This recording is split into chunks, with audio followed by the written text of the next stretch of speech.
Hi, everyone. Welcome to Spirit Switchboard. I am your host, Kerrilynn. You are listening to us live on the United Public Radio Network and the UFO Paranormal Radio Network, 105.3 and 107.7 New Orleans. Thank you for joining me today, everybody. Very excited about today's guests and very excited about bringing her on. A few things I would like to share with you first before we get rolling. Hi, Kathy. Thank you for being here. I just wanted to give you guys a little bit of a background. I realize that I've been doing this for over a year, and I think that I've only done this twice. I just get so focused on the topic of conversation, and I forget to share certain things. So if you are wanting to watch us on Roku, you can look us up on UFO Paranormal Radio. We are on YouTube. We are also on Facebook. Oh, Stephanie, thank you so much. And for anybody that is listening or watching us, Stephanie Amala was on Spirit Switchboard as well too, and you can find her segment in the archives, which are anywhere that you listen to podcasts. So, hi, Joanna and Contessa, thanks for being here. Hi, Tammy, thanks for being here. So KerrilynShellhorn.com is where you can find me. You can sign up for the newsletter. I do little mini reading giveaways. You can get the heads up to where I'm going to be doing events, what's available, where I'm going to be. I'm going to be in St. Thomas in October doing a Love, Life, and Afterlife event. The tickets are 50% sold out already. Thank you so much, everybody that purchased tickets. I'm looking forward to connecting with you guys there. I will be in Thunder Bay, Ontario for the Lake Superior Paranormal Convention, October 4th. And I just signed an agreement with a venue in Sault Ste. Marie. So on my way back down to Southern Ontario from Thunder Bay, I'll be doing an event in Sault Ste. Marie. So all my friends and family up there, please keep an eye out because those details will be dropping soon too. So my guest today. Oh, thank you, Stephanie. I'm glad that the newsletter, that you like the newsletter. It's a learning curves. Everything has been a learning curve. So I'm grateful that you sign up and you are getting something positive from it. Hi, Fiona. Thanks so much. Having you guys participate in the chat and being here for the support makes the show what it is. And I'm so grateful to all of you for being here. Me too. Let's bring Kelley on. I'm just going to stick this up so everyone can see as well too. I'm excited too. So let's get this going. Heather, I was just talking about you, my sweet friend. So Heather Stewart McLaughlin. I was just sharing about the project that you have going on with Kelley. So I'm really excited that you're here in the chat and can be part of the conversation today. So my guest, Kelley Harrell, is an animist, deathwalker, and death doula. Through her nature-based soul-tending practice, Soul Intent Arts, she helps others ethically build thriving spiritual paths through rune work, animism, ancestral tending, and death work. Kelley is joining us today to talk about her latest book, From Elder to Ancestor, Nature Kinship for All Seasons of Life. Hi, Kelley. Hello. How are you? I'm doing well. Thank you. How are you doing? I'm okay. I'm much better now that we're rolling. I'm telling you, like that half hour before the show, I don't know, is like too much up in the Chihuahua brain. I get that. So, took a second, and I'm glad that we had an opportunity to chat a bit before we got rolling today. Yeah. Hi, Elizabeth. Thank you. Thank you for being here. Hi, Karen. Oh, hi. I'm glad that the Wiz is in the room. So many people from all over the place. Thank you for joining us. I know that I posted this in the description of the show when I was promoting it, and I just wanted to share it again. Every time I read that, I don't know if you call it like a mantra, the words that you put together, just all of it, the elder well, die well, ancestor well, gives me goosebumps every time I say it, every time that it's just like a truth that is ringing, that gives me goosebumps from head to toe all the way through. And it was so powerful. And I had wrote I wrote all over the place in the way that my brain works. Like that, not only do I find this book an important read, but I would say that it's an essential read. Anyone, like from environmentalist to self-improvement, somebody on that conscious awareness path, and on the conscious awareness path with authenticity and purposeful intent. Purposeful intent, I think, is key in that. Yeah, I'm just taking that in because I really appreciate that I really appreciate that you can speak that way about it, because I think that it's hard to get there. And I mean, for me, like not just for other people, like it's something that I'm aspiring to. And that whole elder well, die well, ancestor well, that's what gets me through the day. That's what keeps me in my lane. Like that's the goal. I don't want to be unquiet dead. I need to do the things that keep me from being unquiet dead. So thank you.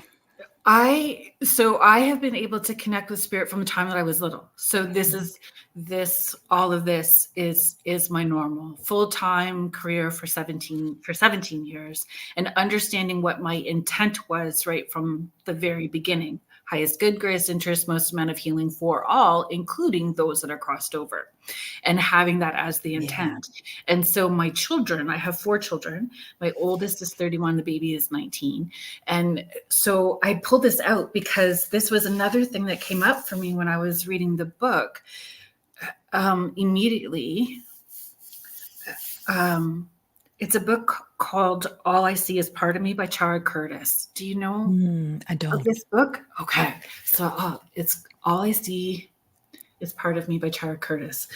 And I kept coming back to this as I was reading through what you had sent me, like through the PDF of the book. And All I See Is Part of Me is a children's book, which I think that most children's books are meant for the adults to remember and come back to, what they're needing to unlearn and heal within themselves. So All I See Is Part of Me is about a little person learning from the sun, moon, and stars that a piece of them is in everything that they see. So who they are is what they see. Yeah, that's beautiful. Right? And so, which kind of leads me into that first, question where I wanted to go was, do you feel that people know what animism is without understanding, without knowing the word, like subconsciously know it, or are doing parts of it without using that word? Absolutely. My experience is that most people have animistic aspects of their life, but they don't recognize that as what it is. Usually when people come to me, they'll say, well, animism is a belief that everything is alive. And I'm like, a little bit. It isn't a belief. It is an experience. It is a lived experience that everything has consciousness, that we are in relationship with everything, and that we have agency. And when we are engaging our agency, that agency has impact. And so that makes us really, really responsible for how we behave. So I think absolutely people do get aspects of that. They get ecological aspects of that. That means we're really responsible to our ecosystem. We're responsible to the whole planet. They get the interpersonal aspects of it. We're responsible for each other, even if we don't like each other. We're in relationship, even if we don't like each other. We we still have to like kind of come to terms with how we're going to be in that relationship. So yeah, I think that there's some confusion sometimes, when people talk about it, but after we kind of have a casual conversation, they're like, I do that. And if we are reflecting and taking that time to do that introspective work, we're doing that, but maybe not to the degree that can be done, that there's still room, and taking accountability that there's always going to be work to do, and stopping to pause and to dig into that.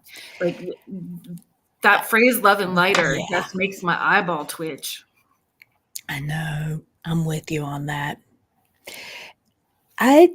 One of the places that I kind of help people segue into, like, how do you do animism? Like, okay, like it's a thing that I'm aware of, and I'm, relationships and all that stuff. How do you do it?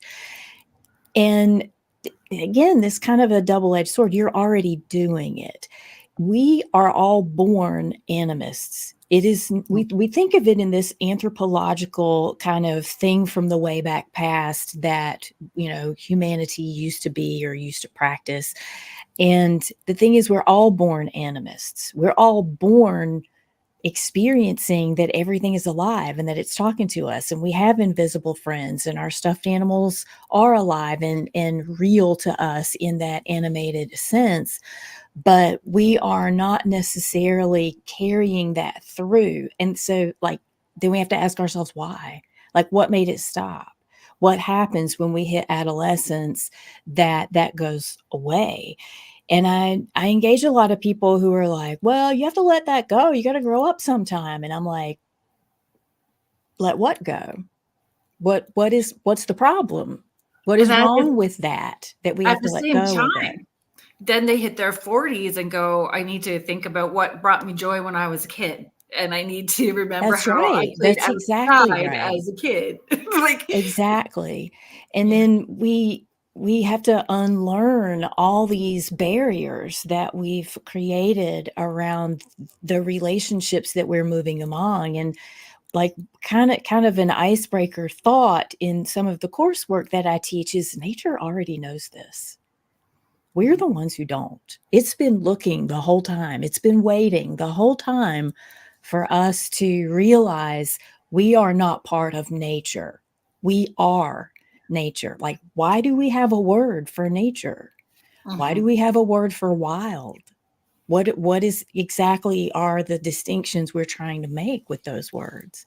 And the words are important. One of the things that I wrote down when I was preparing for this was state of being with and in nature. Like that, understanding that connection. One of the things that I teach, I actually talked about this, I think 2 weeks ago on the show. When I'm teaching like intuitive development, I get people to hold this little mandarin orange. And when we're doing the little meditation ahead of time, before I get them to put this orange, their orange, but that has their name on it on a piece of masking tape, is to tap into that piece of the orange that is them, and let the orange tap into the piece of the orange that's within them. Yeah. And then I plop all the oranges back into the bag, and then I make everyone take a breath and close their eyes and just pull their orange back out and discern what's their energy, other people's energy, and feeling all that. That's so good. Right. So this is what we're talking about being with and in, and not just like standing on the grass for grounding. Yeah, that rubs me a little bit wrong too. There's nothing wrong with that, but what does the grass need? I always muck my words up and pronounce things because my brain goes faster than my tongue does, but reciprocity, the giving back, right? If we're Absolutely. going to take, we need to go out and hug a tree, no different do we ask the tree what it needs in return. Right. And nature is not going to say no. Like, if you're like, I need so-and-so, nature is going to roll what it can in your favor, Yeah. but it gets depleted. It can't keep doing that without some kind of reciprocity. We're gonna just give me 1 second.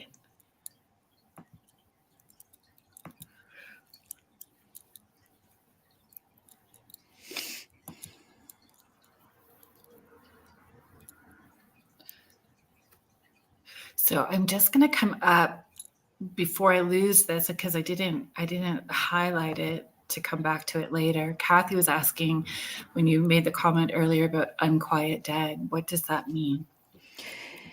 That is a phrase that Edith Fior coined, I think maybe in the early 80s, for dead that have not moved on well, meaning they are still influencing the living in some way, not in a good way, and they have not resolved their stuff. They have not reconciled their traumas from their human life or other experiences of self beyond just this one. And that lack of reconciliation is vibrating back here. It's bothering not just their living family, but humanity, the human realm, the formed realm. Yeah. And they need some sort of death rites. Something did not happen for them to move on. And in American settler culture, that's my lens. I'd even say in the West is too big a chunk anymore. And my lens is like American settler culture. We have so many unquiet dead. We have a backlog because we have not done our death rites appropriately for a few thousand years. Mhm. And that shows up in our systems. It not just like our systems, like our bodies and energetic systems, but our political and social systems. These are the ancestors that did not move on well. Mm-hmm. I have, and I see that in sessions like where spirit is coming through, and those that have done the work and have done, really not nice things when they're here, coming forward to take accountability and show how they have been doing the work on the other side. And I always find it, because I mean, I've had clients angry that particular person is coming through when they're wanting, like the grandma that wants the yummy butter. Yeah. You have no idea how powerful this is. So let's just allow it and engage in the conversation, because this is bigger than what you currently understand and how powerful this is. And the soft landing spot that what you're needing in this incarnation in front of me right now is right there for you, but this needs to also be heard, right? Amen to that. Yeah, and it's powerful. And when it comes out in a large event, I'm saying to people, you guys have no idea. Like, this is a person who would have no accountability when they are here, standing in front of a room of strangers saying, I did A, B, and C, and this is what I'm trying to do to fix it. So generationally behind me and in front of me can not have this weight. Definitely. And the thing about death work and ancestor work, shadow work, is they're not the fun part of soul work. Like they're not the, who is my ally, what nature spirits walk with me part of soul work. Those things are wonderful and they're good and they're an integral part of, gathering the cosmology that helps us fulfill our calling. And not everybody wants to do death work. Like, not everybody wants to do that stuff. Not everybody's cut out to do that stuff. So, I mean, it's challenging. It's partly challenging because it's been undone for so long. Mm-hmm. And just not even part of conversation, right? Absolutely not. No, we don't talk about it. And your book just brings up so much, which is good. And how it's laid out. I just want to make sure that we're acknowledging some of the questions. Hi, Ed. Thank you for being here. Ed is co-founder of the Rift Nation Network and has a show on Sundays called The Orion Effect. So I appreciate you being here, Ed. Thank you. Nims is asking, but should one give a death rite without checking in and finding out if it's okay for the spirit ancestor? There is always room for consent. Absolutely. See, I look at this from the standpoint of we are all animists, but we are not all soul workers, and we don't all want to be, and that's okay. Not everybody. I don't want to be a baseball player. I mean, there are plenty of things I will never be good at, and there are aspects of soul work that I'm not good at, and I don't do those. But this is the part that I do. And so there are aspects in how I teach death work that everybody should know. Everybody should know and kind of recognize. Right. And in the recognition, have a contact, have a dream team member who you can go to and say, this thing happened over here and I need you to come check on it. So like there's the consent part that is, what should I do? And the way that I teach is you ask that every step along the way. You don't ask it once. You ask it, you do this part of the work and you ask, am I the person for this next part? And beyond that, if you're like, I recognize unquiet dead, I recognize the need for this work, but I don't want to do this work, have somebody that you can go to, have somebody that you trust and you can go to, because recognition is part of the problem. Like not being able to recognize that is what's causing dynamics in your life that aren't pleasant. Right. But also having lack of community is another issue. It is, because so many of the people that I work with are the only person they know having this conversation. And my practice is online. Like I used to do in-person stuff. I'm disabled, chronically ill. That went away long before COVID happened. My practice was fully online. And so my communities are largely online as well, Yeah. which is awesome and still powerful. However, that's the one thing that everybody says they don't have and they want. It matters that you can't sit at your own dinner table and talk about certain subjects that are really important for you. It matters greatly, for sure. And I think too, the other thing that I had wrote down that I hear consistently from people and clients in that feeling alone when we're not, Yeah. being able to recognize that all of those ancestors and nature spirits, all of them are with us all the time. Yes. Eva, I just wanted to bring this up just for a second. I appreciate you being here. We're not giving readings or connecting in on that sort of level today, but I appreciate that you're here today.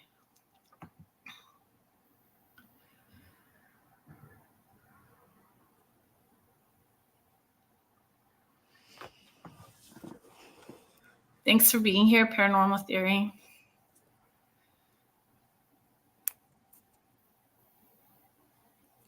Gotcha. Thank you, Eva.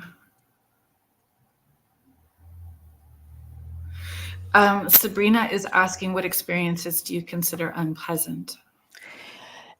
They have to be honestly pretty extreme for me to sense them as being unpleasant. And what is unpleasant for me is when my physical space starts to be attacked, whether like hearing things, tapping in the walls, like feeling energetic spaces that are trying to squeeze me out. Like that is when I get mad. Like I'm like, okay, I've done the compassionate releasing. I've held the space. I've called in all of the allies in the ecosystem to help and support. And now I'm mad. And this is my boundary. And you can honor this boundary, or we're going to have to do this a whole different way. So for me, unpleasant is when basically my boundaries start getting violated. Yeah. In my head, in order for me to not hang on to anger and then have another layer of healing that's created, right? It's like, thank you for giving me the opportunity to practice holding thank you for giving me the opportunity, because then I can shift it in my own head where I'm not creating just another layer of something that I need to, and that ripples out to that collective, right? It does.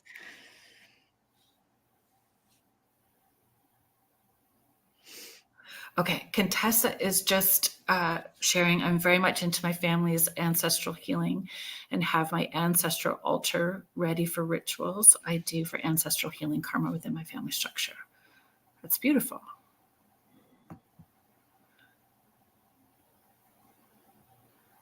Stephanie is asking, how does ancestral healing relate to someone who is still here in physical form and not crossed over? The trauma needs to be healed in current physical relationships, and I wish I knew more how to do this. Kind of need a little bit more information, I think, to be able to give like a really solid answer to that. Generally speaking, and I don't know if I'm going in the right direction with what you're asking, Stephanie, but like there has to be acknowledgement. There has to be some kind of acknowledgement that there's an issue, and ideally, all parties involved are active in that conversation. Okay, yeah, that's where I was going with it. It's like that person has to be part of the. You can't just smack healing on them. Like, tried that. So yeah, I mean, they have to be willing to have that conversation. And I am huge, I'm huge with consent. You know, I know a lot of people who will say, well, just direct it to their higher self or whatever. And you know, I mean, you do you, but even that doesn't work for me. On some level, that person has to be willing and consciously able to be active in the process. And sometimes they can't be. And that's incredibly painful for the loved ones who have to deal with it. For sure. I encourage people to send healing to the relationship that person represents, right? Because then it's going to that collective consciousness, and we're taking our thoughts, words, and actions are still in alignment for what our path and purpose would be by being compassionate and doing that healing in that direction. And I mean, Stephanie, you're right. You are affected by his actions. I hear that. And again, how that ripples out. So the thoughts, words, and actions that we take from the feelings that we have from those actions goes into our environment and to the people around us. But I do think that Stephanie is rubbing up against something else, which is we so need to have these conversations when we're all capable and ready to have them. Like they need to be dinner time conversations. We need to be able to talk about what we need help with because we do pass it on to our descendants if we don't deal with our stuff. We leave it here somehow. And you know, we need to be able to talk at the dinner table, not just about what we want our funerary rites to be, you know, what we want that to look like, but we need to talk about who's going to be the elder. Like who's not just in name, not just I designate the so-and-so the elder after I'm gone, but who really is energetically aligned with taking that on. Yeah. And it may not be who you think it is. Probably not. Like word being, and probably not. And Stephanie, just because we've had these conversations and experiences, you know, those of us that are that person that is becoming more consciously aware, taking ownership of our healing and our connection, understanding how that's rippling also out to those ancestors that are on the other side and where those healings need to take place, right? But understanding that it triggers the gifts within us that we share, that ultimately we end up sharing. That's part of our purpose, right? So recognizing what our gifts are and then sharing that with the people and mirroring it to the people around us. And Stephanie, you do that brilliantly. Stephanie also has authored, she's like, her third book is coming out in September, essentially teaching the same things, right? Exciting. Very exciting. Very exciting. I'll just bring this up. Oh. So maybe my healing will ripple out to my ancestors who have passed, but just not be able to do with my dad. I will tell you, it's hardest to do ancestor tending with the immediate generations. Mm-hmm. I mean, look around.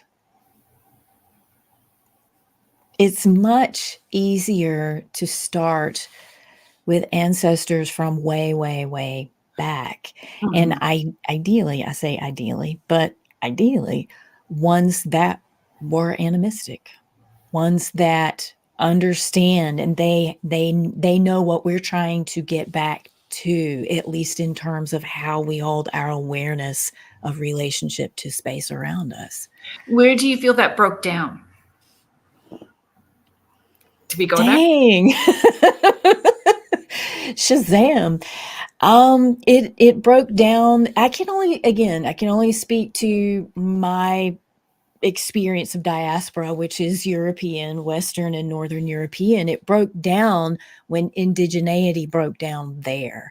And it broke down for a lot of reasons. It broke down partly because of climate change and shifting away from being hunter-gatherer nomadic to having to farm and sustain ourselves, still, like literally not moving as much. And it broke down when people started to realize that if I take over these resources, then I can then force you to have to work for them and give the resources to me. And that is when we started being displaced in Europe, at least. That's when we started being displaced from ancestral lands. And when people get broken from their ancestral land relationships, it is a trauma beyond compare. We're talking about breaking thousands of years of relationship to nature spirits, to a place that your family has been in relationship. I say for thousands of years, but it's because I don't want to say the word totem.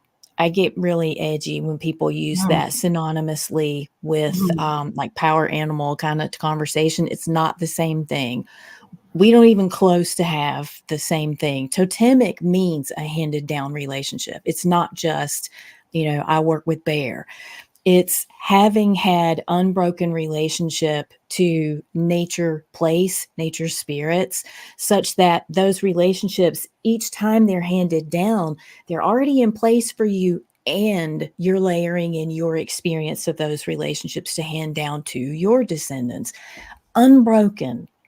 I mean, sit with that, just the grief of that for a little bit. And that's where it went wrong.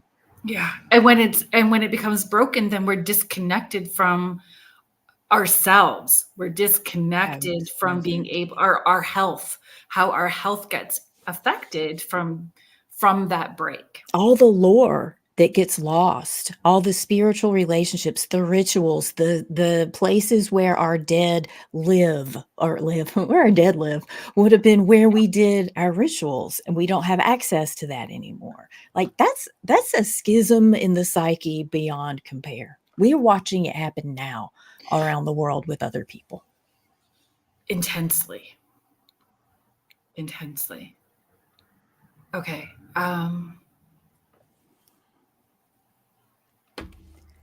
Sorry, Yvette. I just want you to know that I'm reading this and recognizing and seeing what you're saying.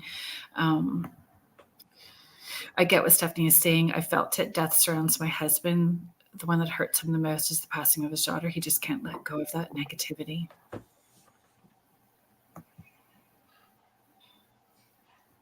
And Kathy is just asking, what if the ancestor doesn't take accountability? I'm not sure that we can force accountability. And I mean, we can't force accountability, but the way that I approach it and the way that I've been taught to approach ancestor work is more from the standpoint of how is it showing up in your life? Like how is that ancestors, whatever played out in their lives, how is that showing up in your life? And that's the starting point. And being able to trace that back to the first time that it happened, or to be able to have a well ancestor walk you back to the point where that stuckness began, that's where you direct the healing. So One of the things, this is like the Yes. top secret thing, right? One of the things that comes up a lot in the coursework that I teach and in private sessions is people throw everything they have at this thing in their life that isn't the way they want it, or it's, really, really painful. And it either doesn't change at all. And I mean, sincerely, everything they have, every resource, knowledge, skill they have, they're giving it, it doesn't move, or it moves a little bit, but it snaps back, or it moves a little bit, but not enough to actually let them breathe. That's because it's not you. It's because you're not the one holding the source pattern of whatever that thing is. And so then the job becomes finding who is holding it. And giving yourself permission to dig deep in that, because it may not be exactly where you think it's going to be.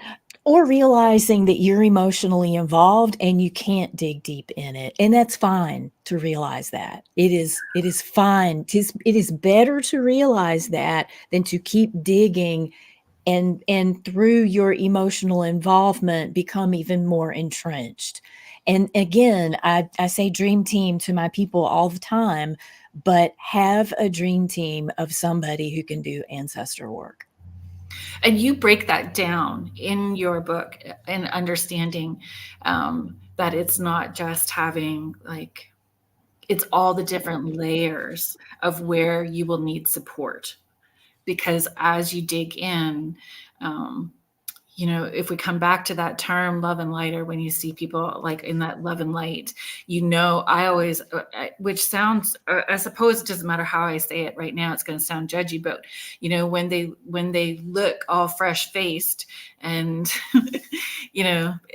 and they're coming from that place, you kind of get that sense where they're not digging really deep in their work at the same time, because it's messy and it's raw, right, and it's uncomfortable, and it takes a long time to just it's a lifelong journey.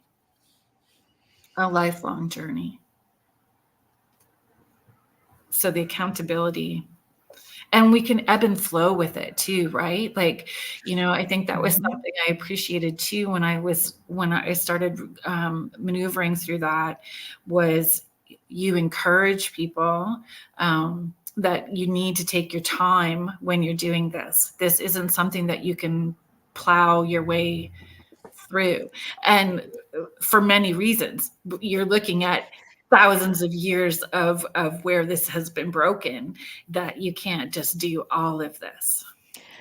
I mean, I'm from microwave culture just as much as anybody. I want it done. I want it done now. And my teeth are vibrating with the tension that it creates in my own life. But it is not something that we can rush. I wish we could, but it doesn't work that way. I don't know if I'd want to. See, I think you'd be in spiritual emergency. It would be a situation where you got the answer to the question, but you don't know how to apply it.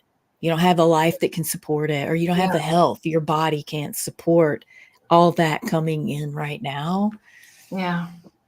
Yeah. I no. No, but, and again, because I have these conversations, or have had these conversations with my children from the time they were young, and how that ripples out, and even making them stop. And when they were having to make decisions, like, does this feel like the right time for you to do this? Does this feel like this is going to affect you later? Like, little. I remember my daughter was like 8. She's making decisions about dance class, and she was being so irritable about it. And I'm like, put your hand over your heart, and you need to lean in to feel it. And it's the language, right? The language that we're using, and moving into the feel. How does it feel in your body when you are making this decision? And how does that ripple out around us? And okay, let's talk about spirit helpers, spirit allies, nature kin, and ancestors, spirit guides. Can you define those for us? I don't know. Like, I don't know if I can really define it for someone else, but I can express qualities of them that tell you what they bring that is unique. That's perfect. Yeah, no, Because I appreciate how you phrase that. it's sticky terminology, It is sticky. and we use a lot of it interchangeably when I don't know that we've really slowed down to say what is the relationship that I'm describing. Thank you. So ancestors have lived a human life most of the time, not always. I have a story about an ancestor that is not human, and Me too. it's wild. But for the most part, the ancestors that we're appealing to, bloodline or not, are human persons or were human persons. And what that means is they get it. They understand what it's like to know that you need like some kind of spiritual intervention. The bills have to get paid, the baby's awake early, and I just want to sleep. Like they understand that kind of like layering of things that we're dealing with. And they have the ability to have emotional literacy around that and stay in the middle. Our spirit allies, in how I experience them, or some people call them guardians, they don't have any emotional capital in our game. Like they don't care. They're not invested in us that way. And my experience is that is by design. That's partly what gives them the vantage point to be a little bit removed and kind of watch over and keep some of the bigger balls in the court. We are the passionate ones. We are the ones that feel emotion and have to figure out how to give emotion the space that it needs and still be fulfilling our calling somehow, one way or the other. Right. Nature spirits is a huge grouping also. It can literally be the oak tree that's right outside. It can be the cat that you grew up with that you kind of still feel like is with you. It can be the grass. And it can even be fair folk for some people, other experiences of geographical spirits of place. I do feel like spirits of place is a little bit more specific than nature spirits. Like lots of places have oak trees, but not everybody has Grandfather Mountain, like where I live. Like there are specific geographical or other than geographical locations, spots that they are unique. This does not exist anywhere else, and those are spirits of place in my vernacular. I cringe when I hear people saying that their loved one in spirit is now suddenly, as soon as they've crossed over, become their spirit guide, and I say, with love and great respect, if they haven't healed all their shit, do you really want them? Thank you. They're your spirit guide. There is absolutely a conversation I've had many, many times around, well, it's all good. They're fine now. And I'm not sure that happens for very many people. I mean, you would have to be incredibly well-rounded and honest with yourself and the people who, assuming you get time to plan, your death and all that stuff. I mean, just so many things would have to be aligned for that to be the case. And okay, this is a question that I ask people. They're like, well, what do you mean we have to die well? And I'm like, if there wasn't such a thing as not dying well, then our spirit guides would just take care of it. But they don't. Why? Because part of it is on us. Because part of it is our job to do, not just the living and like having skills and being a good human, but also dying consciously as much as we possibly can, going toward death as a lifelong practice of not leaving a trail of dumpster fire behind you. And we know that death is an inevitability. We know that it's going to happen.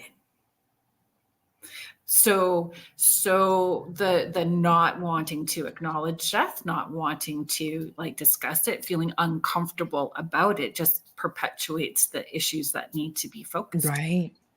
And a lot of people kind of poo-poo older traditions that lean more animistic, but they have a built-in, like, a gap. And it often is described a period of time, like a really specific period of time, like 3 nights or, a year and a day for some people. But there is a period of time where the human part must have been done for death rites to happen the way they need to, and then you back off. And that part that is not the human part that can be done has to happen. And this is in customs that where it is intentional. There's a gap. Even when you did all the stuff, there's a gap. So imagine if you're oblivious, if you're in a culture that doesn't talk about death or basically any form of spirituality, what is your navigation system? Yeah. It makes my stomach drop. I literally can feel my stomach drop about that. And the redirect. My daughter and I have this conversation where she's like, sometimes I feel like you did us a favor by having all of these kind of conversations all the time. She said, but on the other hand, I get so frustrated trying to have this conversation with other people outside of our family structure. I get that. I have teenage twins, and I get that. Yeah. And I just come back to at some point in time, we've all agreed, right? We all agreed. And the weight of carrying this can be heavy at time, but that comes back to that feeling of being alone and not having community. And another phrase, I think that I was excited about having you on because I felt like I was going to have this person that got the same frustrations that I sometimes feel, to be honest with you. So far, we're on par with that. Holding space. That's another phrase that I would love to come to. I mean, I in holding space, and what does that, for me, what does holding space mean, and what does holding space mean for you? I think it can mean a lot of things, and it's very nuanced, but at the bare minimum, for me, it means showing up as compassionately and empathetically as I can for a person or dynamic without projecting myself into it or them, my projections of them, and just kind of let them have what they need to have or do what they need to do. Yeah. And it comes back to, there is a piece of us that is in everyone that we connect with, everything we see, and the people, like, we're all interconnected. And so by not, like, if we withhold that space from them, we're withholding it from ourselves at the same time, and having to be mindful of that, right?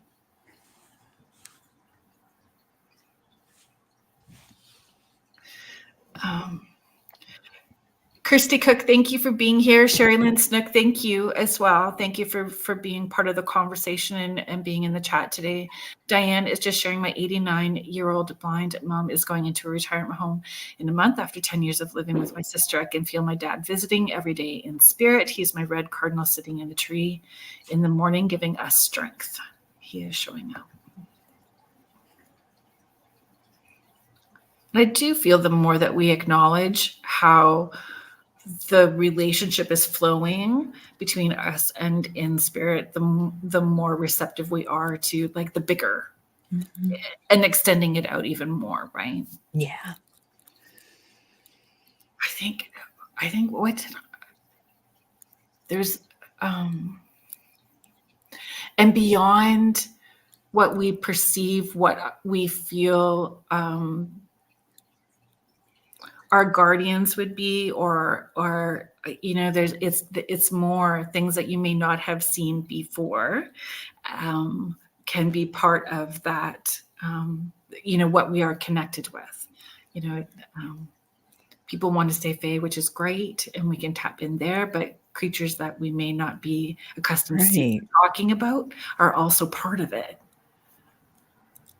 Yeah, Definitely.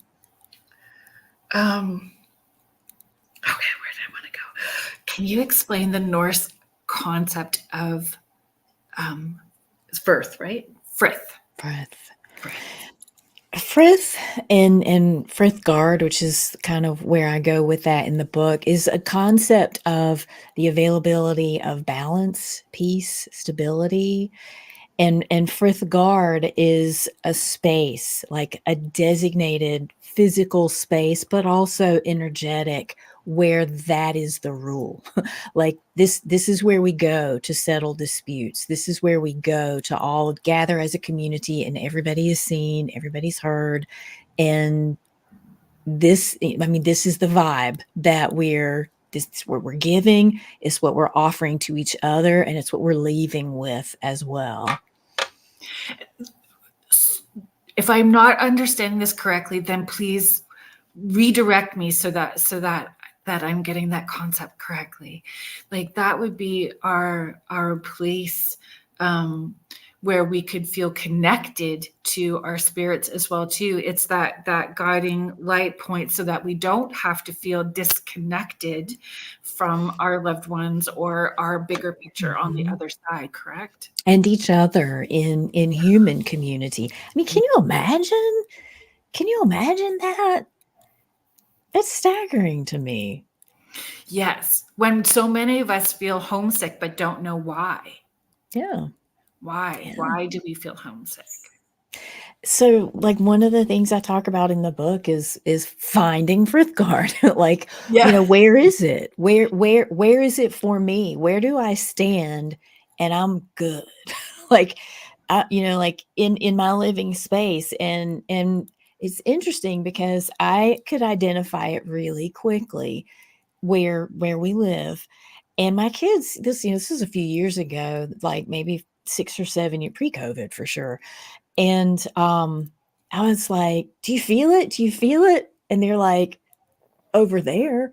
And I'm like, okay, that's good. Go with that. I'm like, you knew that. You knew that even though Mom, who's like the authority on the thing, says it's here, they could tell me, no, it's actually over there for me. And I was like, go be there. Go hang out in your Frithgard. Go hang out and do your thing.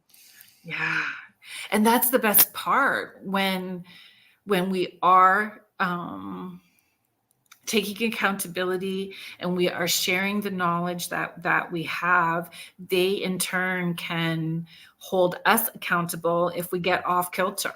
They absolutely do. It's sometimes I always handled it. I feel I handled it really well and gratefully when it was held back at me, because that's what it's about. It is what it's about. That is what it's about. Mm-hmm. Because I mean, if kids can't experience that in their own home, when they go out into the world, there's not going to be love guaranteed. Mm-hmm. Mm-hmm. And that's what I explained to my daughter when she was expressing her frustration, right? I said, like, the biggest part was so that you did not give your power away, that you always felt empowered, and that voice and connection, you had clarity and confidence with all of that. Good for you, Mama. James, I knew that you would love this kind of conversation. James lives in Washington. He calls it his cabin in the woods, and how he's connected to everything all around him. So a place of gathering to connect with the past, present, and future. Contessa is just saying, this is a deep conversation. Thank you for sharing this. Well, thank you for being here.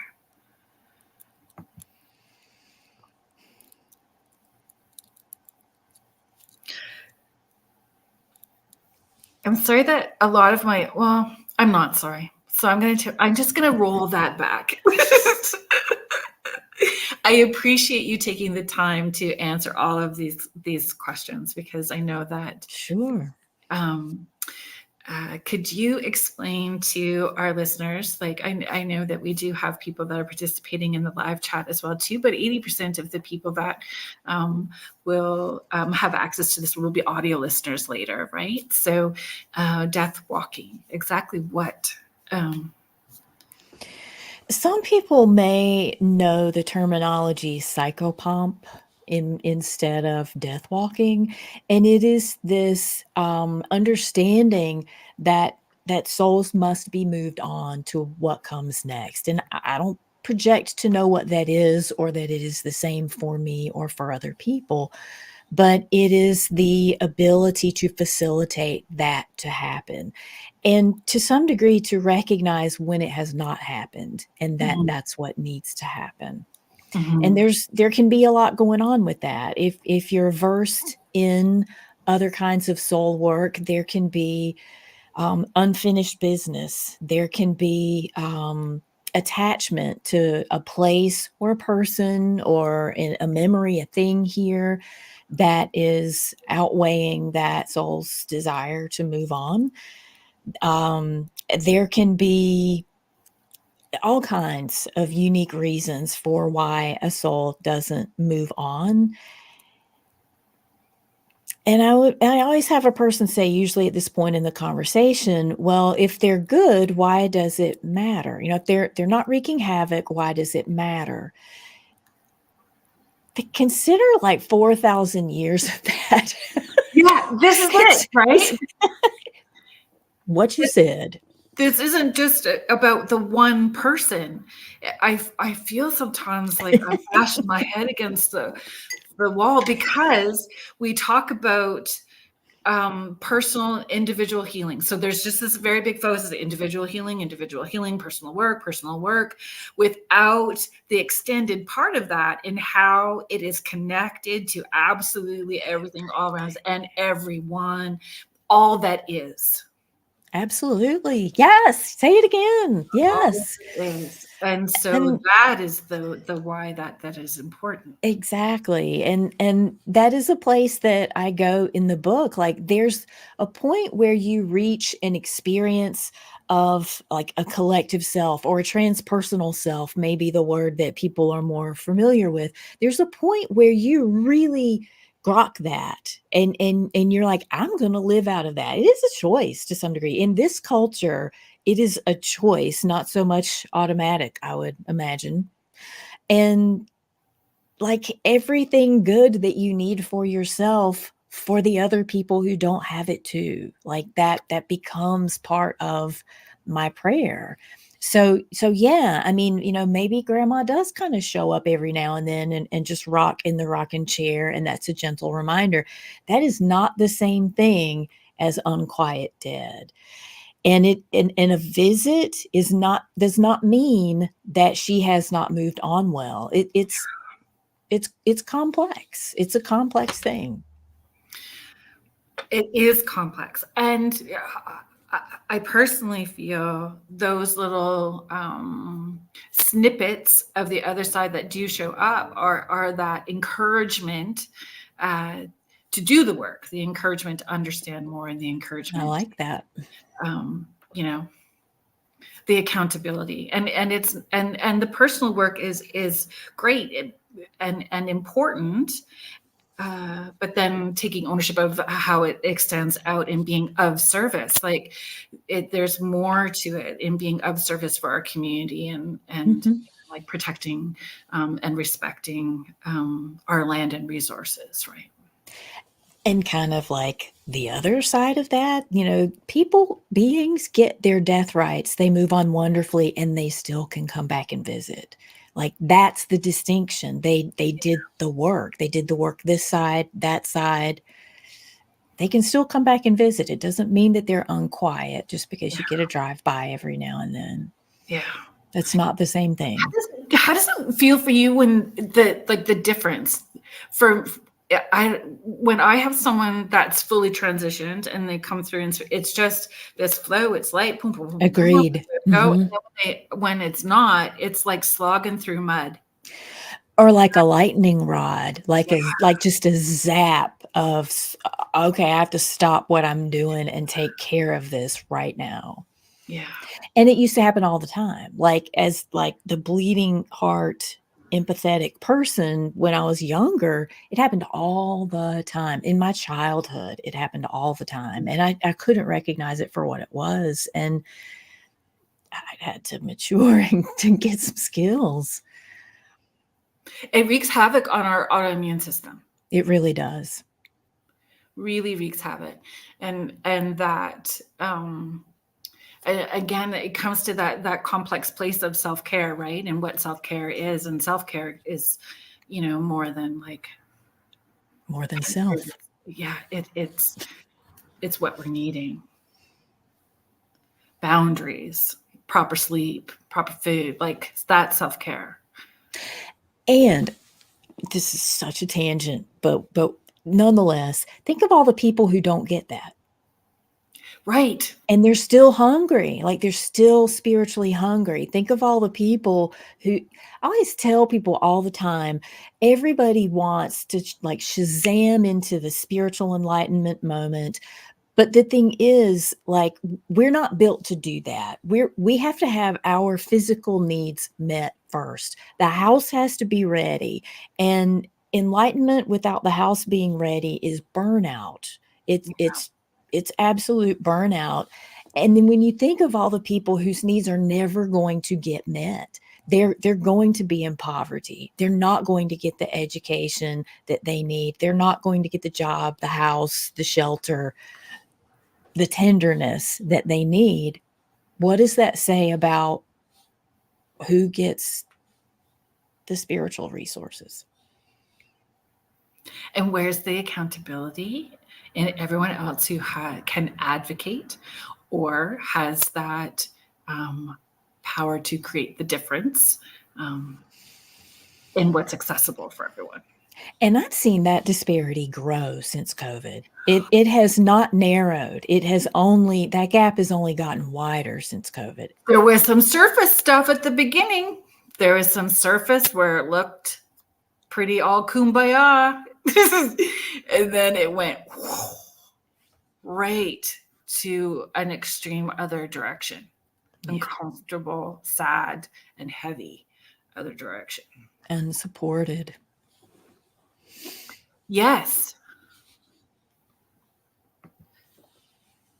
Heather's just sharing, wow, what a huge thought regarding spiritual accessibility and resources.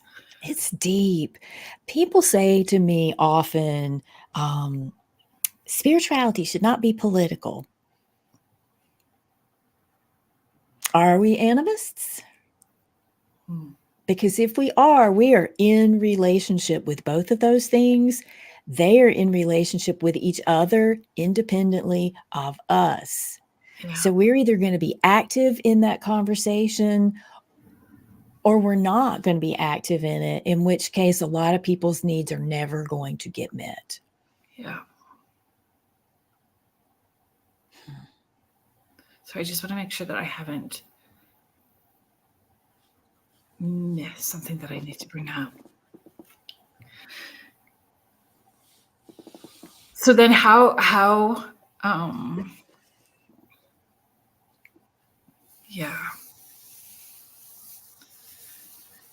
in reconciling, right? In reconciling our part and then our ancestors, what steps can how do we begin that?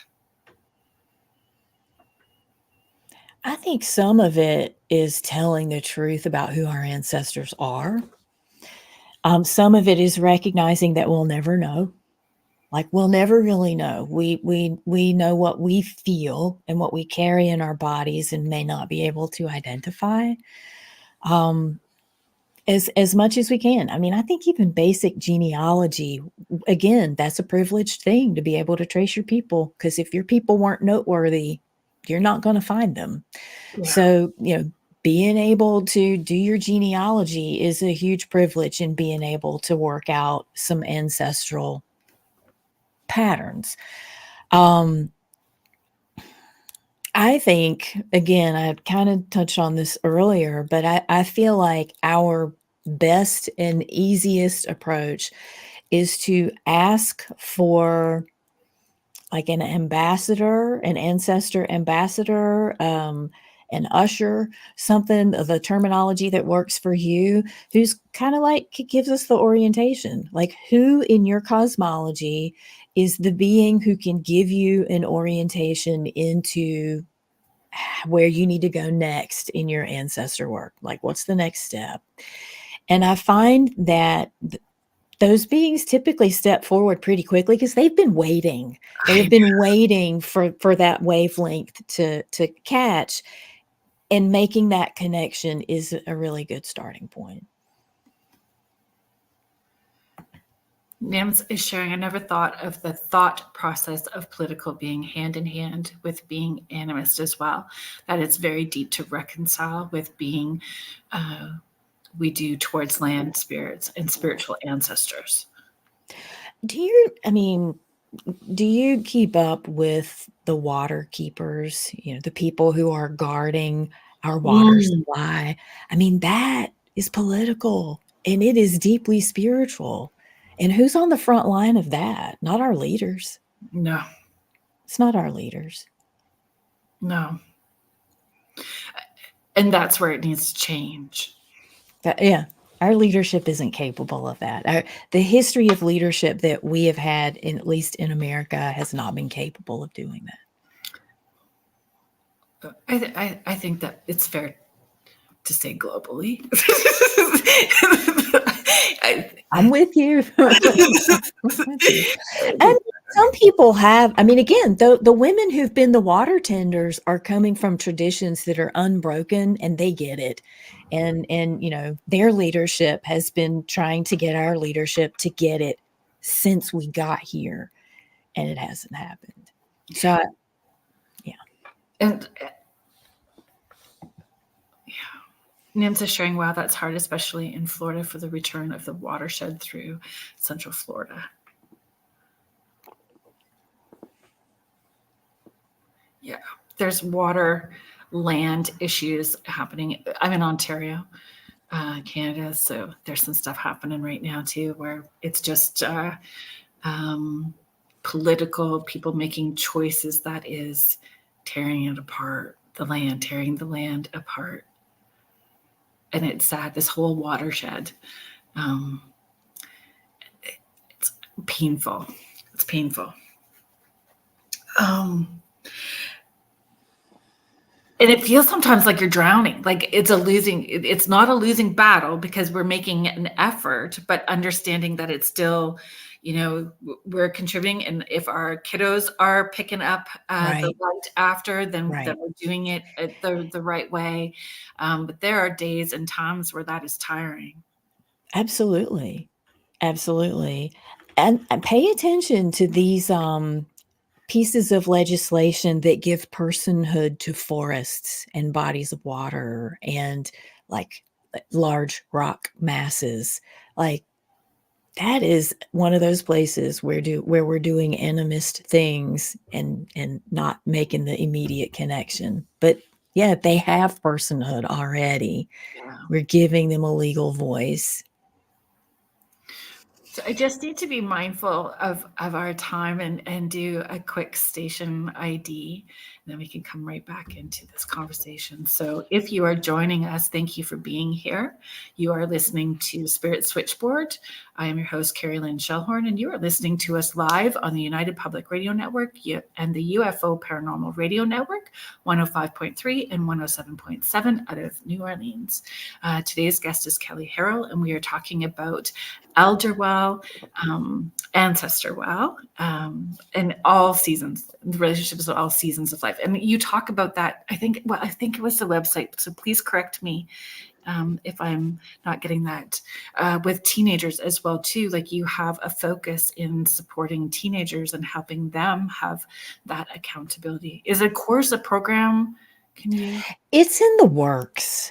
And it's really sticky. It's very sticky, because I encounter a lot of young people whose antenna are already pointed in this direction, but their parents are not. And that's really challenging. But yes, part of my drive to write this book was as a Gen Xer who did not have animistic elder lead. I can't say I didn't have it at all. I had it in one of my grandfathers, but in the world around me did not have it.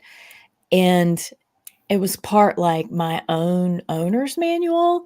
And also, I hope, the beginning of a conversation for my descendants and the descendants. Like, this is just the starting point. This is just a collection of things to take into consideration for how we're going to leave the place better than we found it.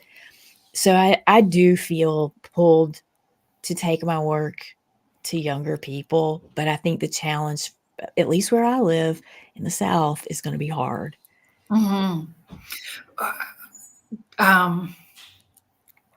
I bring that up with clients all the time. Your kiddos are having these experiences because they're trying to help you remember.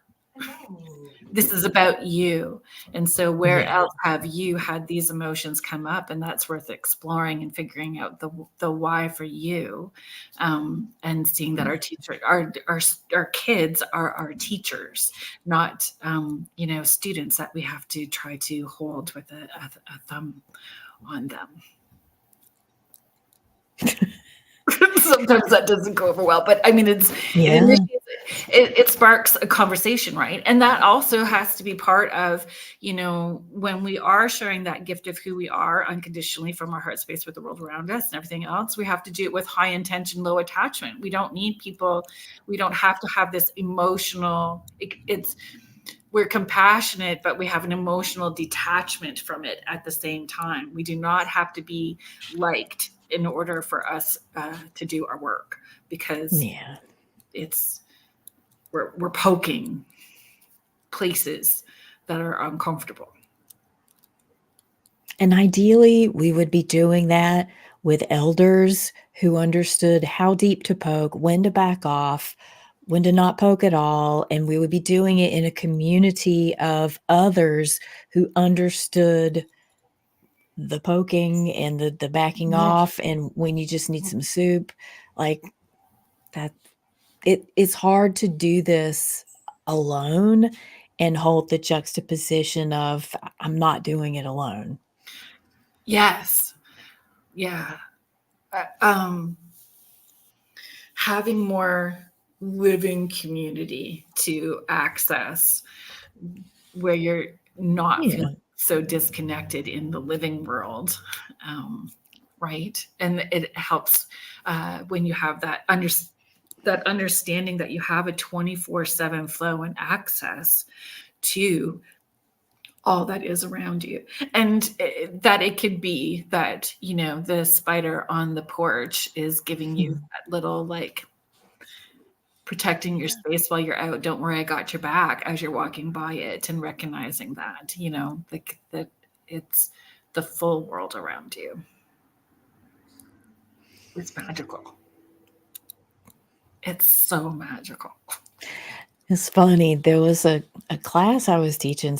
It was during COVID, so it's been 3 or 4 years ago, and we were having this conversation about animism and about interconnection of all things. And at the very end of this class, this person said something along the lines of, "That's magic."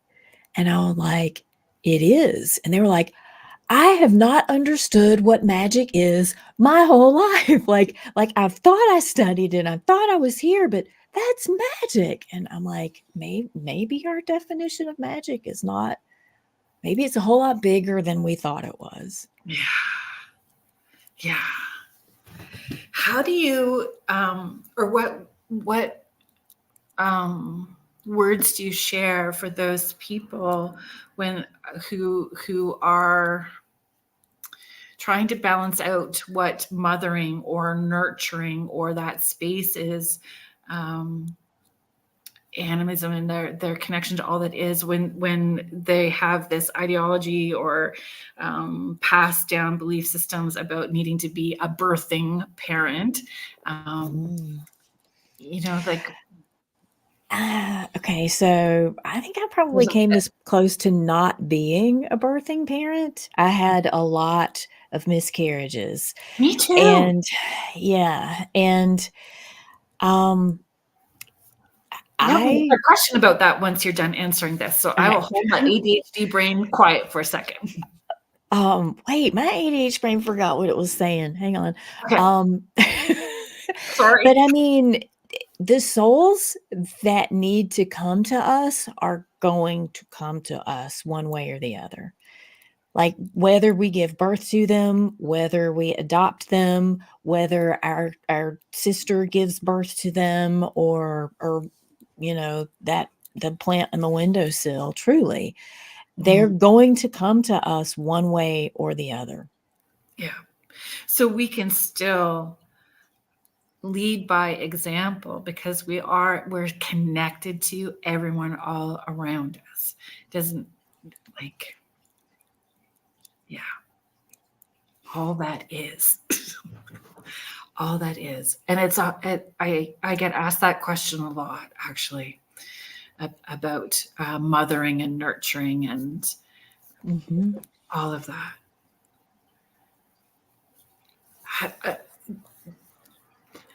In writing the book, so I'm sorry, I had to, going off on 2 tangents now. So I feel like, does it take a physical? You're welcome. You're welcome.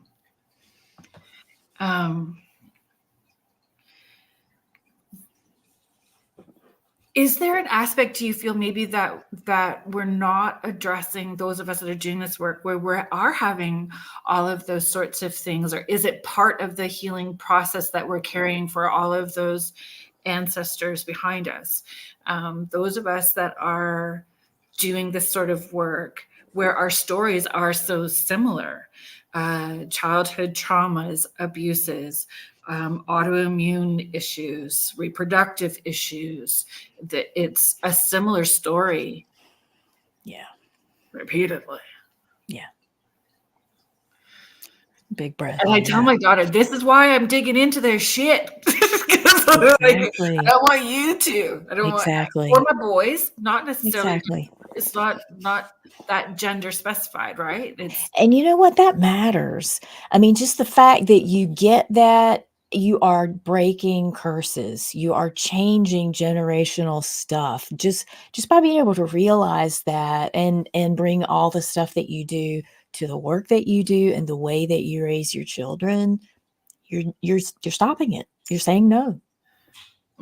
And really wonderful yeses. Yeah.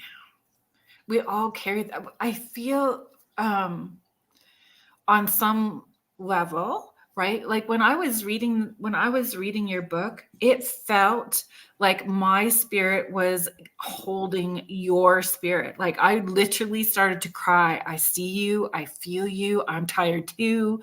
That whole thing came up where I felt like I was holding that space for you as I was reading it, and that piece of you that was because, which leads me to this next comment, which isn't really a question, but it's a comment. But if you want to pick it up and move forward with it, did you sit and wait going, okay, this feels like something that should be discussed. This feels like there should be a book on a shelf. I'm waiting for it. And then so like, it's just not happening. So I guess I'm the one. I guess here we go. You nailed it.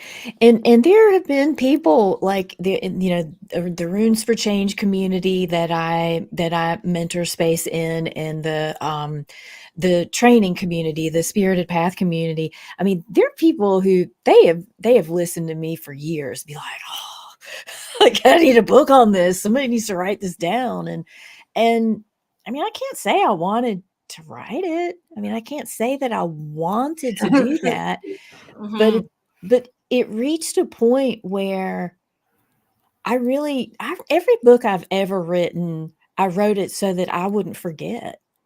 I mean, I wrote it so that I would remember and that I would know the stuff that I need to come back and check on and make sure that this is really am I the one to do this? And like keep asking the questions and holding the curiosity. Do you handwrite? A lot. Yeah. In fact, most of my last round edits are usually handwritten. It's a totally different process. Agreed. The hand, and I don't know what it is. If it is like the connection to the pen and the ink and the paper, and it's the smells. There's a sensuality, yeah. And the feel, and the feel is so important. How we feel our ancestors that are in spirit, how we feel the tree. You move past labels. We won't feel the need to stick these people, places, things in groups with labels when you understand how you are connecting on an energetic level and vibrationally. I no longer engage in confrontational conversations regarding needing to name spirit guides and needing to name. I refuse to engage in the conversations anymore. Yeah, man. I feel like some of the TV shows and whatnot have really driven those things home as the takeaways rather than the messages on the medicine that we need to be bringing back from our spirit visits. Mm-hmm. I rarely get names. Like, rarely do I get that kind of specificity. Mm-hmm. And it doesn't matter.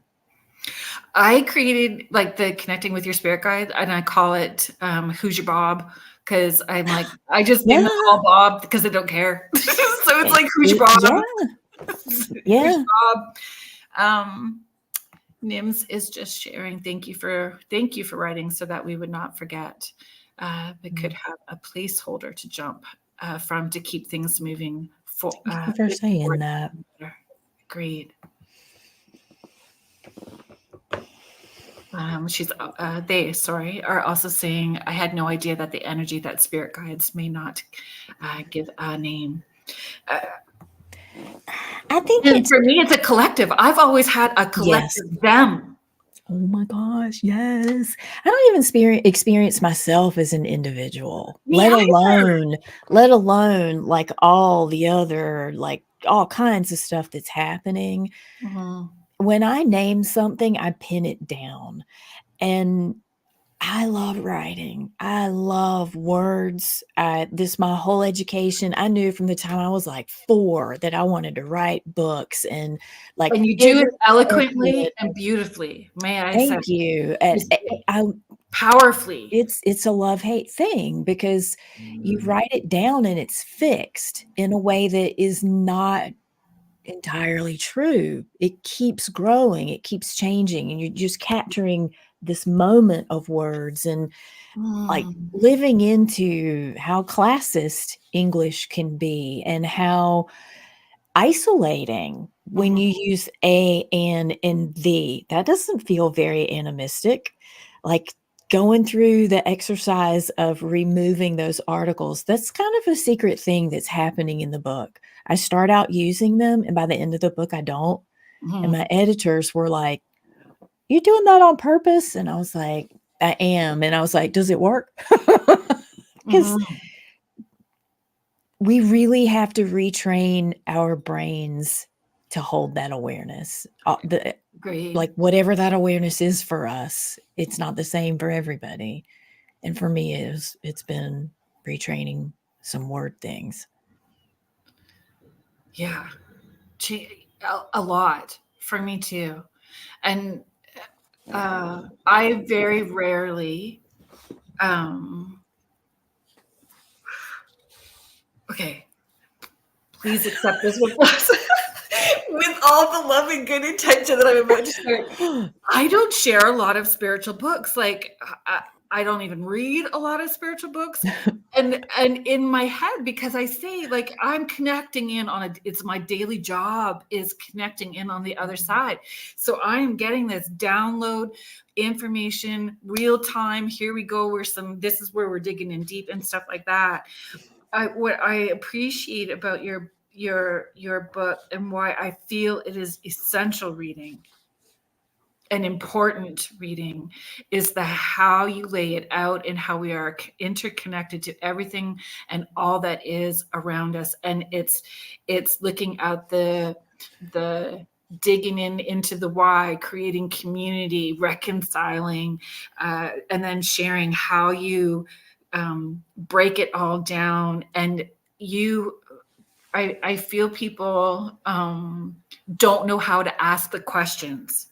They don't know how to expand to like a thought into 10 different questions that can lead you into some really deep places, and you help guide people that way.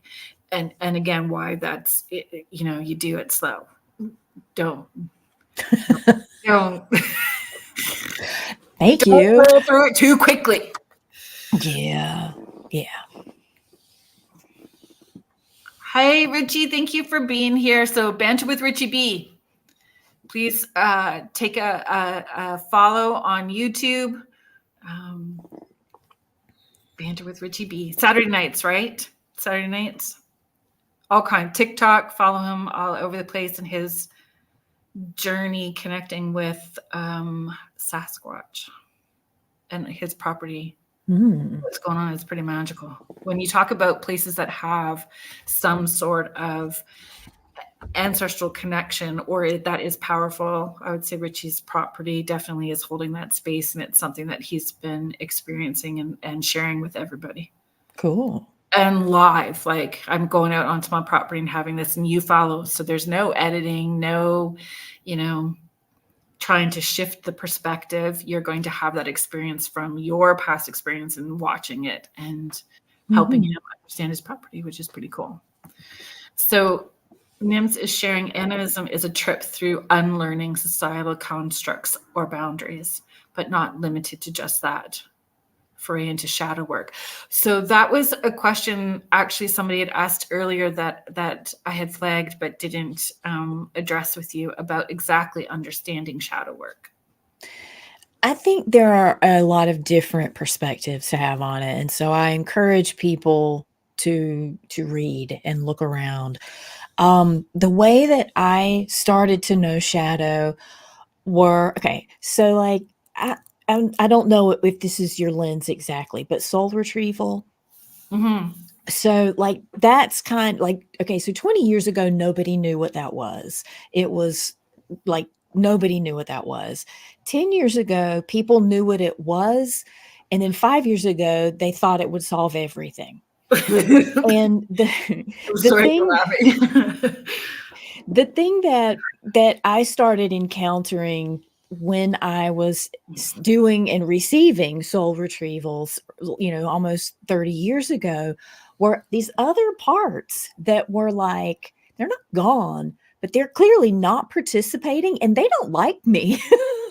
Like, you know, like there would just be these other aspects of myself that I'm like, hang on, what did you just say? You're throwing spitballs at me. And that's kind of the way that I approach shadow parts. And I know a lot of people get like really blown up about that because they're like, no, we must stomp out ego and we must kill off our shadow parts.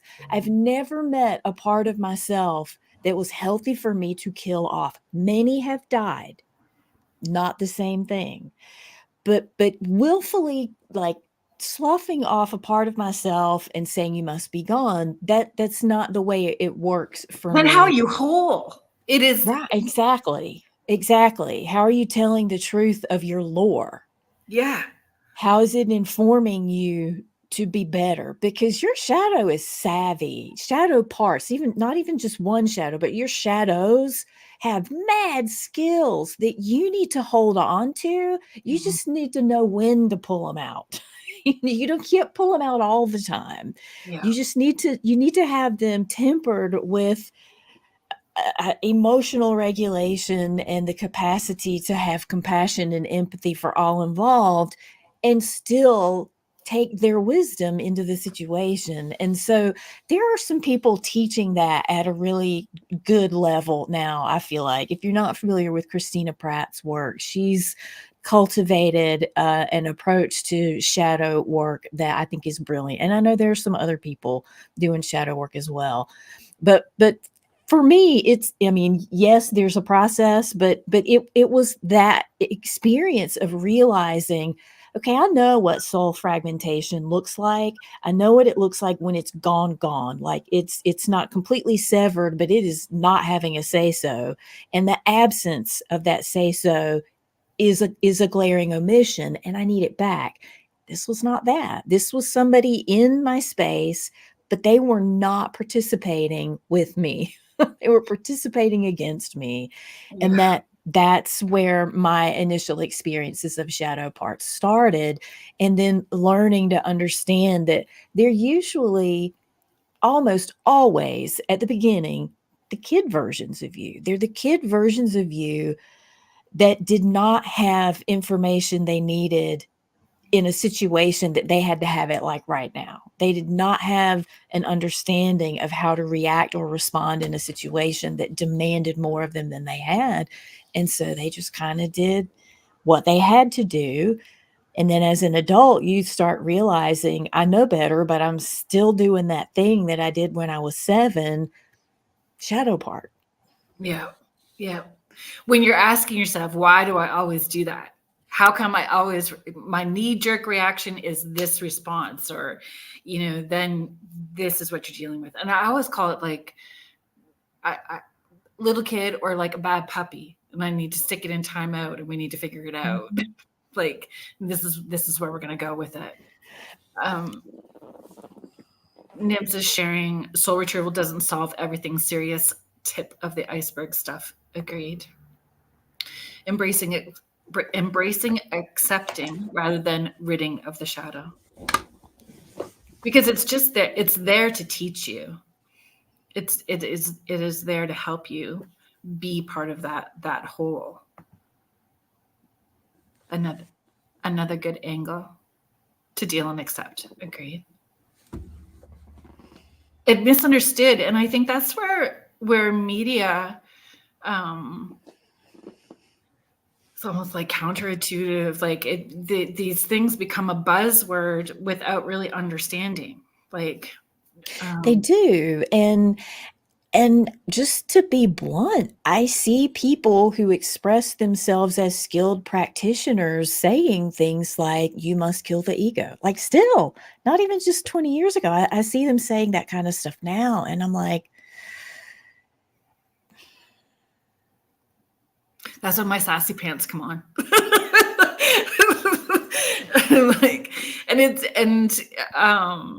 Yeah. But they're not talking to people who have that fuller perspective. They're talking to what sells their stuff. And what sells their stuff is you've got a shadow and you should be afraid of that. And when I'm teaching coursework, the shadow stuff scares people more than the death walking stuff, because they're always afraid they're going to learn something about themselves that they don't want to know. You're going to, and it'll be fine. Mm-hmm. Yes. And I've not had anybody yet flip out and be like, I can't finish this. It's like, no, once you see it, you're like, oh, you're 7 years old. I can only be so mad at that. Yeah. I didn't filter and I didn't filter. So some words came with a guess, and then I felt bad and needed to, but I'm glad that it smoothed over in the way that it needed to. Because we were talking about past lives and reincarnation and all of that kind of stuff. And I said, I personally feel I've just been all of it, because of course I would have been all of it. Yes. Horrible, good, tall, short, heavy, thin, the abuser, the abused. I've the oppressor. I've been all of it. I'm sure that I have. So I just run with, I need to work in a way that's going to contribute healing to all aspects of that in everything that I do. I love that. And yes. The poor guest at the time was like, I wouldn't, want to believe that I was an a-hole. And I went, well, you probably were. I don't want to believe it either, but guess what? I was last week. I mean, seriously. I mean, it's I'm here. I'm part of this culture, and I'm just doing my best. It comes back to being okay with really unpeeling all of those layers in a very truthful, transparent way.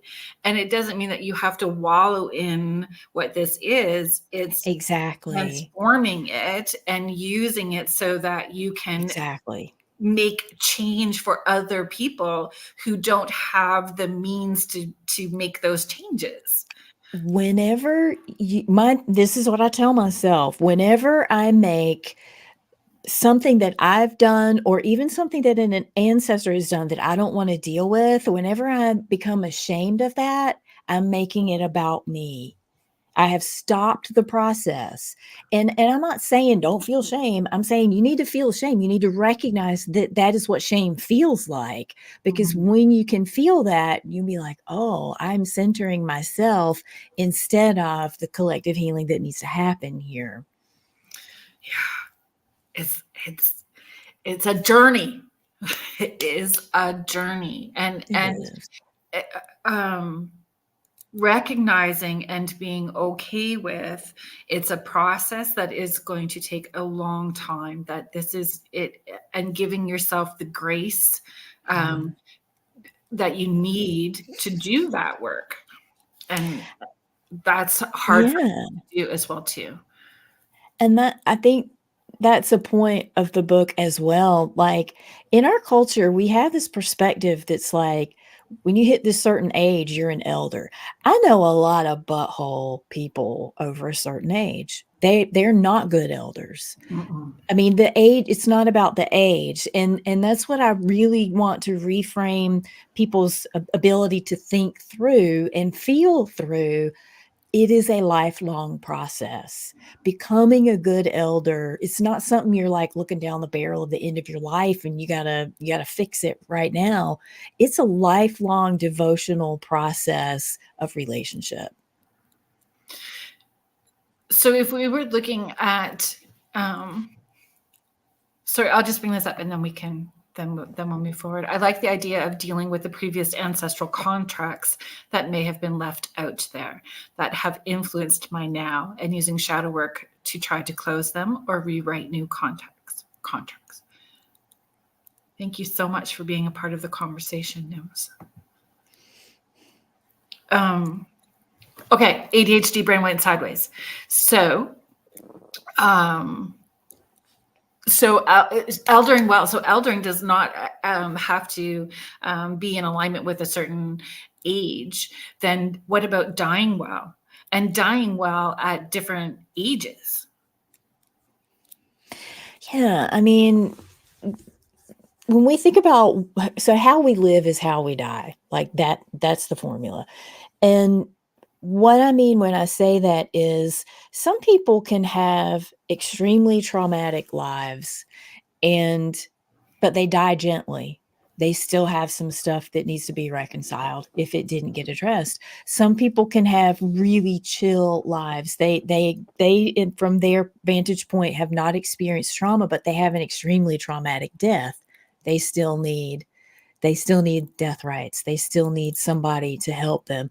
So there's not like a formula to this. There's no, you plug this part in and you're going to die well, and you do this, you're going to die well. It is really coming to terms with how you're here, and how do you fulfill your calling in a way that doesn't hurt other people, allows you to do what you came here to do, and fosters other people to do theirs.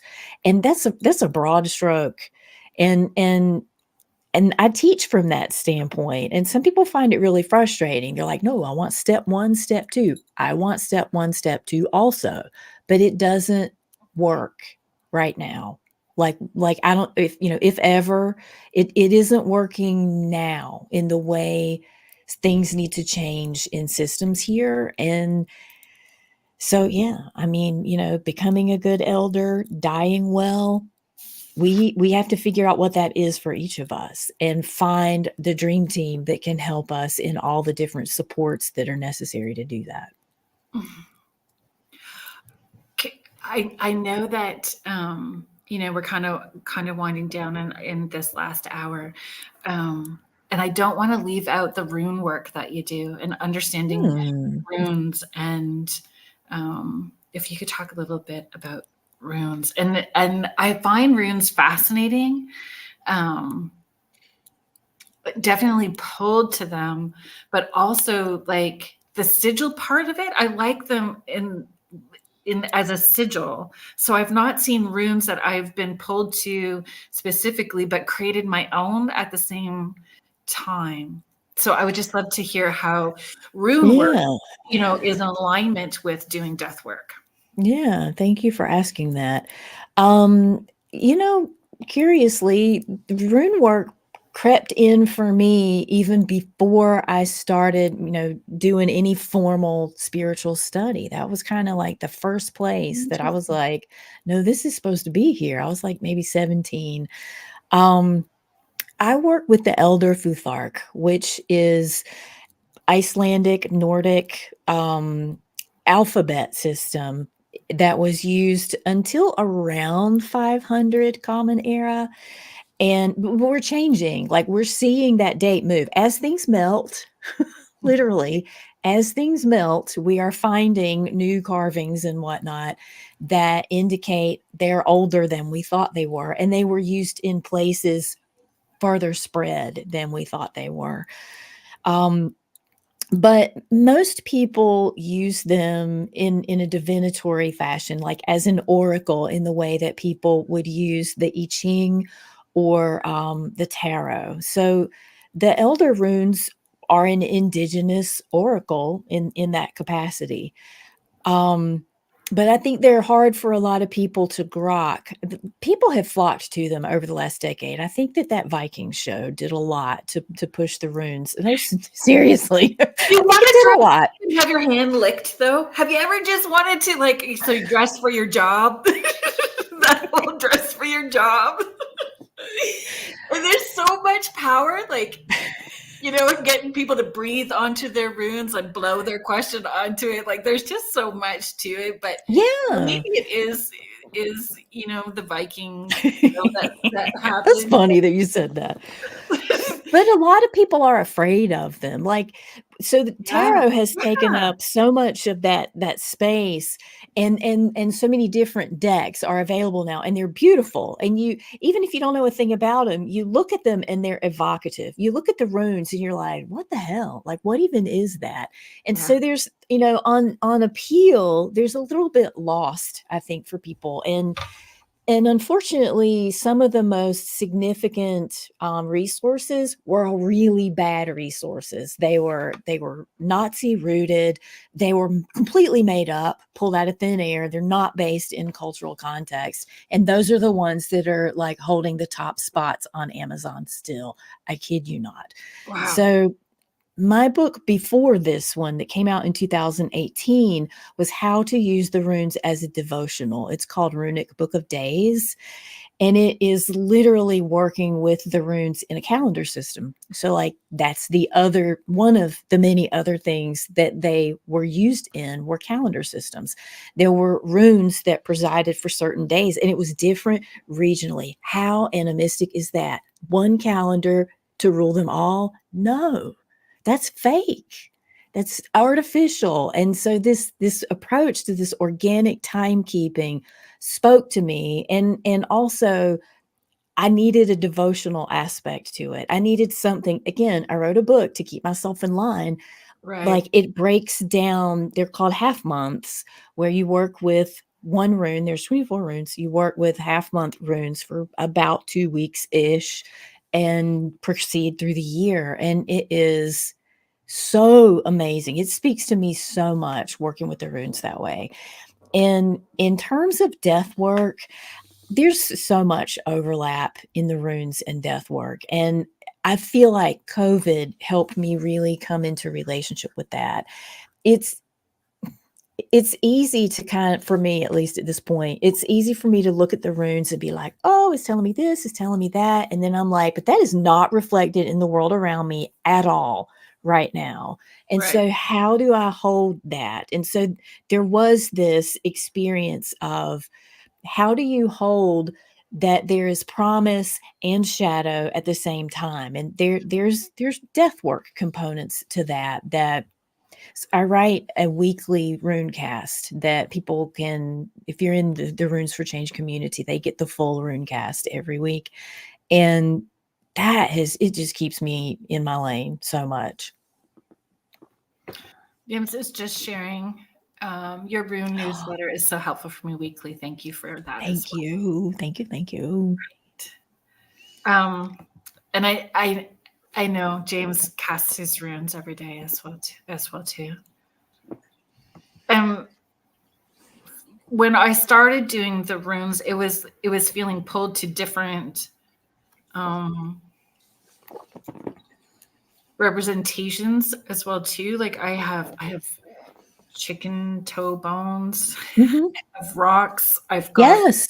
Yes. It was not just one, like it wasn't just one wood cookie. It was Absolutely. all these Yeah. into one bag in the way that I was needing, because it was just, again, trusting where my intuition was leading. And my dear friend, Carol, who will be listening to this later, was very influential in, helping me understand, if we're asking the land spirits to help us, we give them an offering at the same time. If we are I love you. Can we have coffee? Yes. Yes. We just got done talking about that. I started to cry. I'm not joking. I got all teary going, I feel you. I see you. I'm holding you. I feel it. I hear it in you now. We just got done. And so in Runes for Change, we also have a monthly runes class, and we just got done talking about the different elements that want to be represented in your runes. Like, are you supposed to make them? Are you supposed to buy them? That's on you. It's all good. But, yes, I mean, different rune sets have different voices. Yes, they're the same runes, but they have different voices depending on what they're made of. Mm-hmm. And even if you're using different bones, those spirits of those animals also play a part. So, I also find it interesting if you are asking people, if you're doing it for someone, allowing them the opportunity to pick the ones that they want, to use in their reading, because that also plays a part in the message, right? Yeah. And one thing that I experience with a lot of people who do divinatory work is like the deck's open, the deck's closed. And I'm like, place. All these relationships are informing what's happening with that oracle, and they need to be represented at the table. I love your awareness of that. Yeah, I would say it happened over time. And again, not consciously. It was very much like, here you go, wham. Here's the next thing that needs to come in your evolvement, right? In my evolvement. And looking back, I feel too, what needs to be encouraged for people in their journeying is holding gratitude for who they were before they had all the knowledge. Like, I think that me back there that was making those choices with the knowledge that I had, and grateful for the burdens that she carried and the healing that came from it. When you can, again, that bigger perspective and stepping back from and seeing, holding space again, so that we're not creating more blocks and traumas that just be dealt with later, right? Or for the generations underneath us to have to deal with. Where can I know that we've been running this along the bottom, soulintentarts.com, but where else can people find you? Because you also do videos, like you do these little, I know that you may not like hard. I know it's hard, but it was one of them in particular where you were describing a being that you were connecting with. That was again one of those moments where I felt seen, where I had a connection with something that was so out there. And when I tried to find a person to say I had this experience, and they're like, "Well, I've never had that happen before." Like, okay. Yeah. And so here you go, You know who to call now when you have those experiences. Really, anybody, if you're having an experience that you're like, I have to say this, I need this witnessed, bring it. It's all good. It's all good. Yeah, thanks. So where can people find you? I am most active in terms of social media on Instagram at Kelley Soul Arts. Right. And everything about me and what I do is on my website at Soul Intent Arts. And there's information for joining the Runes for Change community if people are interested in learning more about the runes. Okay. Or just want community of a bunch of people who love the runes. And I think that's part of it, right? People sometimes are just seeking the community without realizing what they were really needing from it. And then they have these aha moments when they get there, and this bigger journey ends up happening. It's really a privilege. It's a privilege and an honor to observe and watch that, when people have those moments of aha and connection and healing. It's an honor. It was a pleasure to hold space with you tonight, and thank you for sharing your time and energy with me and everyone that was here. Thank you everyone that participated in the conversation, asking the questions and comments. I appreciate all of you.